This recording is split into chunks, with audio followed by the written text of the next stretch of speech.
ನೋಡಿ, ಡಾಕ್ಟರ್ಸ್ ಮನೆ ಮದ್ದುಗಳನ್ನ ಮಾಡಬೇಡಿ, ಟ್ರೆಡಿಷನ್ಸ್ ಫಾಲೋ ಮಾಡಬೇಡಿ ಅಂತ ಯಾರು ಹೇಳೋದಿಲ್ಲ. ಯಾವ ಟ್ರೆಡಿಷನ್ಸ್ ಮಕ್ಳಿಗೆ ಒಳ್ಳೇದಲ್ಲ ಅದನ್ನ ಮಾತ್ರ ಮಾಡಬೇಡಿ ಅಂತ ಹೇಳಿ ಸುಮಾರು ಸತಿ ನಾನು ಹೇಳ್ತೀನಿ, ಬೇರೆ ಡಾಕ್ಟರ್ಸು ಹೇಳ್ತಾರೆ. ಆದರೂ ಈ ಮನೆಗಳಲ್ಲಿ ಈ ತರ ಮಗುಗೆ ಧೂಪ ಕೊಡುವಂತ ಪ್ರಾಕ್ಟೀಸು ಇನ್ನೂ ನಿಲ್ತಾ ಇಲ್ಲ.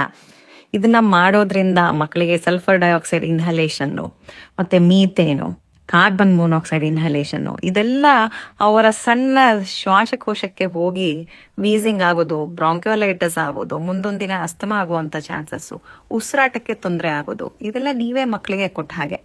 ಸೊ ಅದಕ್ಕೆ ಯಾವುದೇ ಒಂದು ಟ್ರೆಡಿಷನ್ಸ್ನ ಫಾಲೋ ಮಾಡಬೇಕಾದ್ರೆ ಇದರಿಂದ ನಿಮಗೆ ನಿಮ್ಮ ಮಗುಗೆ ಏನು ಉಪಯೋಗ ಆಗುತ್ತೆ ಅಥವಾ ಏನು ಹಾನಿಕರ ಅನ್ನೋದ ನೀವೇ ನೋಡಿಕೊಂಡು ಆ ಪ್ರೋಸ್ ಅಂಡ್ ಕಾನ್ಸ್ನ ನೀವು ವೇ ಮಾಡಿಕೊಂಡು ಬ್ಯಾಲೆನ್ಸ್ ಆಗಿ ಟ್ರೆಡಿಷನ್ಸು ಸೈನ್ಸು ಪ್ರಾಕ್ಟೀಸಸ್ನ ಅಳವಡಿಸ್ಕೊಂಡ್ರೆ ಮಕ್ಕಳ ಹೆಲ್ತ್ಗೆ ಒಳ್ಳೆಯದು.